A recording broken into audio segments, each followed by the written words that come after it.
कैसे हैं आप लोग। मेरा नाम है रवि और हम हैं इस समय ओनली स्टडी प्लेस पर, जहां सिर्फ पढ़ाई की बातें होती है।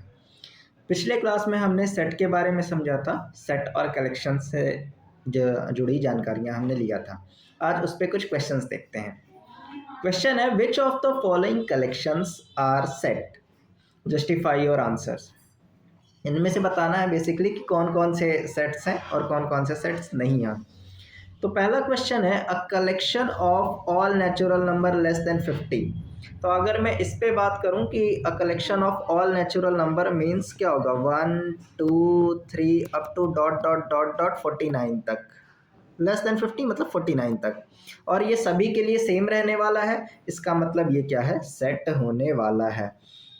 ठीक है, कह रहा है नेक्स्ट क्वेश्चन देखते हैं, a collection of good hockey players in India.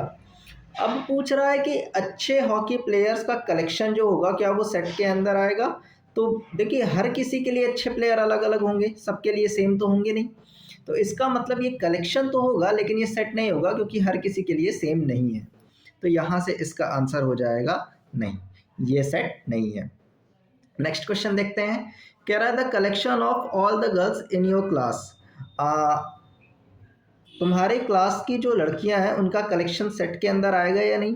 तो बिल्कुल आएगा, वो फिक्स है, हर किसी के लिए सेम है। मान लीजिए अगर 3 लड़कियां हैं तो वही रहेंगी, कोई भी इससे कलेक्शन बनाएगा। तो इसका मतलब ये सेट के अंदर आएगा। फोर्थ क्वेश्चन है, the collection of all talented writers of India. अब देखिए, हर किसी के लिए टैलेंटेड राइटर्स अलग अलग होंगे, सबके लिए सेम तो होंगे नहीं। मतलब सबका कलेक्शन अलग अलग होगा, और जब सबका कलेक्शन अलग अलग होगा तो वो वेल डिफाइंड नहीं होगा। इसका मतलब ये सेट्स नहीं है। नेक्स्ट क्वेश्चन देखते हैं, the collection of difficult topics in mathematics. ये हर किसी के लिए अलग अलग टॉपिक डिफिकल्ट होता है। मेरे लिए कुछ और टॉपिक है, आपके लिए कुछ और होगा, तीसरे के लिए कुछ और होगा। किसी को ट्रिग्नोमेट्री इजी लगती है, किसी को ट्रिग्नोमेट्री टफ लगती है। तो इसका मतलब सभी के लिए ये अलग होने वाला है। तो इसका मतलब ये कलेक्शन सेट नहीं है। इसके बाद क्वेश्चन है, the collection of novels written by Munshi Premchand. तो देखिए, नॉवेल्स का जो कलेक्शन है वो तो सबके लिए सेम है। गोदान गबन जो भी उन्होंने लिखा हुआ है वो सबके लिए सेम होने वाला है, बिल्कुल भी अलग नहीं होने वाला। मतलब ये जो कलेक्शन है नॉवेल्स का, ये सेट के अंदर आएगा। नेक्स्ट देखते हैं, the collection of all question paper of this chapter. यहाँ से कह रहा है कि ये सेट होने वाला है कि नहीं। तो भैया ये तो सेम होने वाला है सभी के लिए। इस चैप्टर के सभी क्वेश्चन सभी के लिए सेम है। ऐसा तो है नहीं कि कोई दूसरा इस चैप्टर को देखेगा तो उसके लिए डिफरेंट हो जाएंगे। तो इसका मतलब क्या है कि ये जो कलेक्शन है ये भी सेट के अंदर आएगा।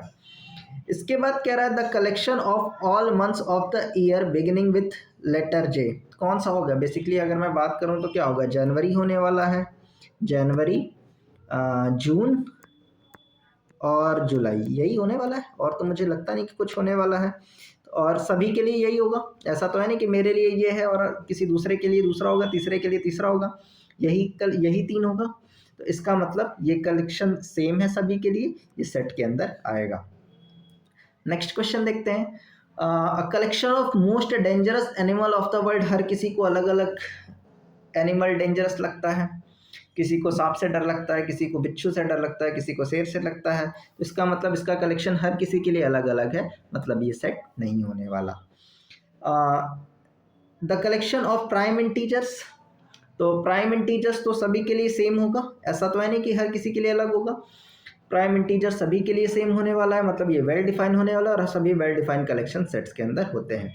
तो यहाँ हमने देखा कि कौन कौन से कलेक्शन सेट्स में आते हैं और कौन कौन से नहीं आते हैं। मिलते हैं नेक्स्ट वीडियो में, तब तक के लिए धन्यवाद।